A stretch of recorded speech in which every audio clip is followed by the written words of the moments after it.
I was born with the inability to believe dumb shit. It's why I'm hated by those of my people whose minds have been brainwashed and colonized to believe dumb shit.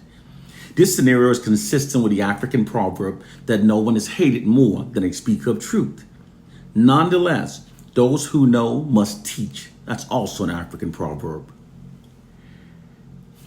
Has it ever dawned on you just how cartoonishly unrealistic it actually is that virtually all information that Black people receive from white sources about us are consistently negative and Black racially demoralizing? It's actually fraudulent propaganda that utilizes the psychological effects of unrelenting demoralization for controlling Black people.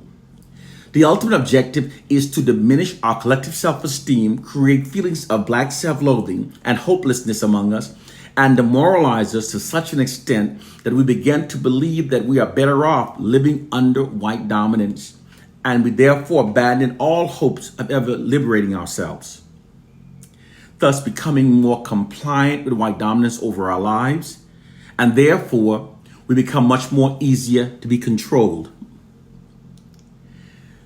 The white media's unrelenting negative depiction of Black people that amplifies the negative to the point that it literally distorts our reality. It's much more than just biased media reporting. It's actually a Black racially demoralizing, divide and rule psychological warfare campaign. Demoralizing divide and rule is a method of maintaining control over a targeted population through constant and unrelenting demoralization in order to create self-hate and division between them. Whenever those in power wants to brainwash a targeted population to think and behave as they want them to, they always heavily demoralize them. This divides them, makes them self-loathing, and makes them much more easier to control. This is a tactic that's being deployed against Black people.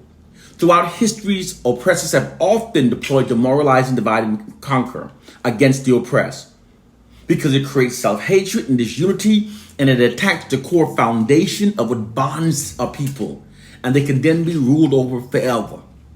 This nefarious practice was never abandoned. It's the psychological warfare tactic that white oppressive forces presently deploys against Black people. The white society exclusively writes all Black narratives, and they control all Black mainstream media images.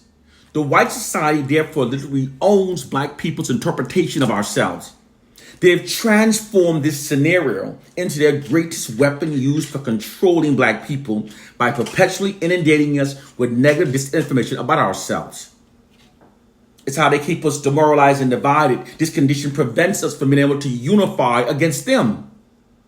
This system is deployed like a massive media marketing campaign that constantly subjects Black people to receiving only the fraudulent worst narratives about ourselves. Within this system, Black racially demoralizing fraudulent propaganda is being pumped unrelentingly into the unsuspecting minds of the Black population without being challenged or counterbalanced by an equal amount of positive racially affirming information. It conveys a subliminal message that Black people are our own worst enemies and that we therefore need whites to govern over our lives. Moreover, that Black people should admire, respect, and trust only whites.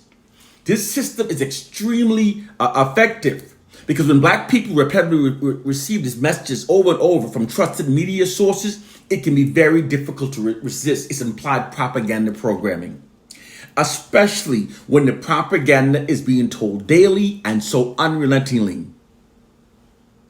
The basis of this concept of warfare works by affecting the subconscious minds of the Black population through demoralization.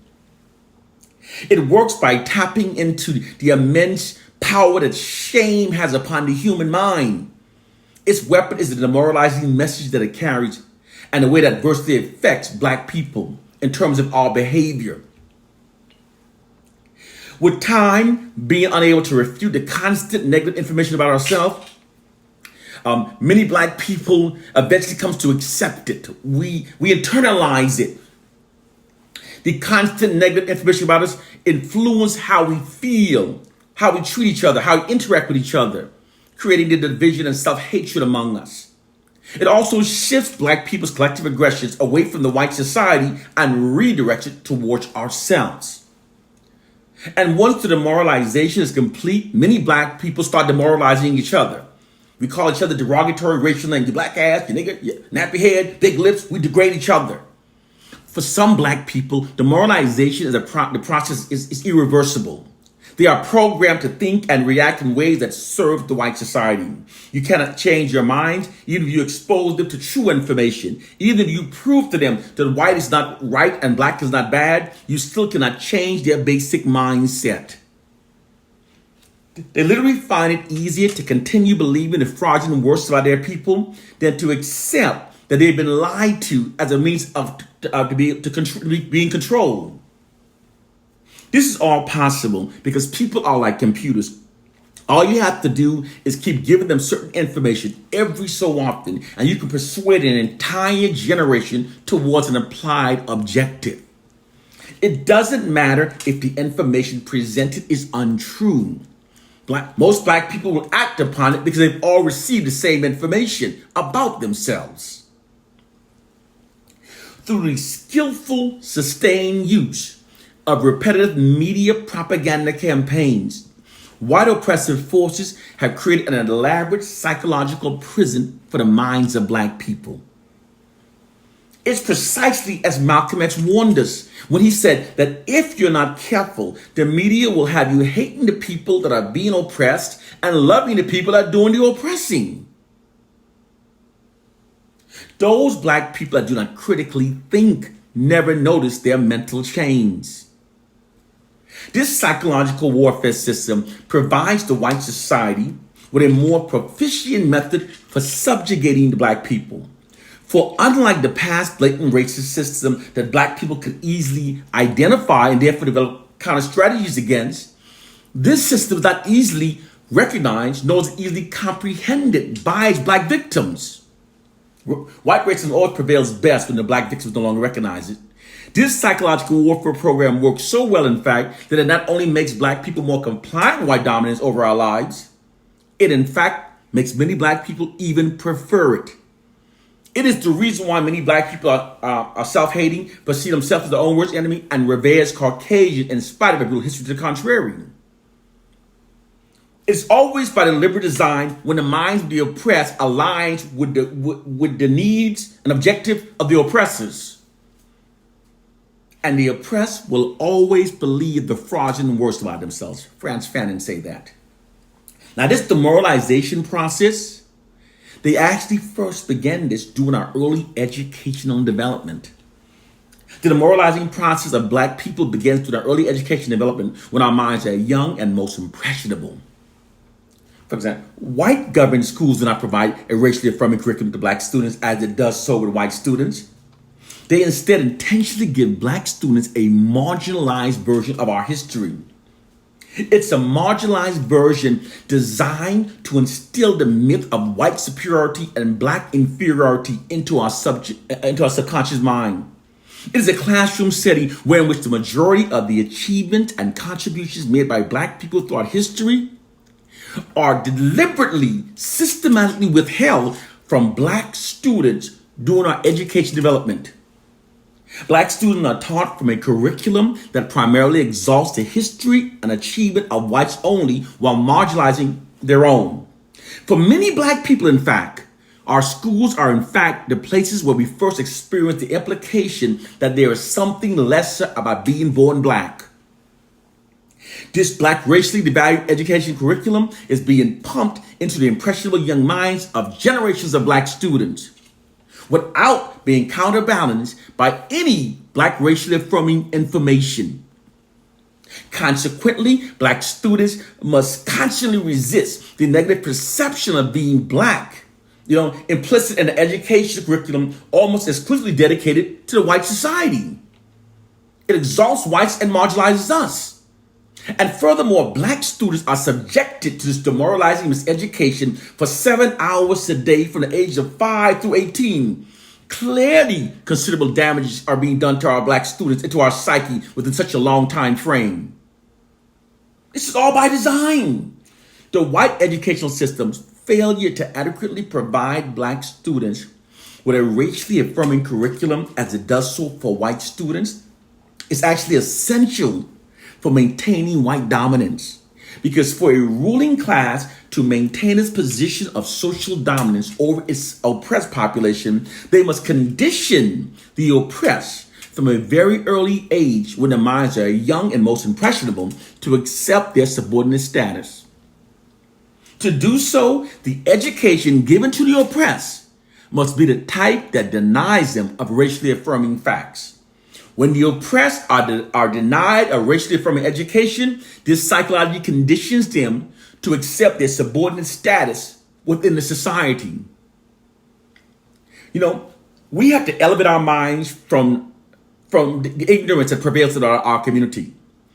It's never been the Willie Lynch myth. You see, when the social scientists studied to understand the reason for the unprecedented black protest during the 60s, one of the things they found was, number one, blatant white racism.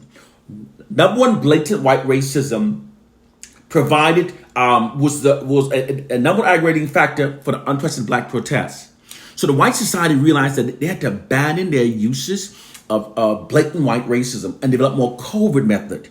You see, your old racism, you could tell a black man, don't go across the tracks at night. You go across the tracks at night, white folks gonna kill you. Don't go across the track. And he can easily avoid that type of racism.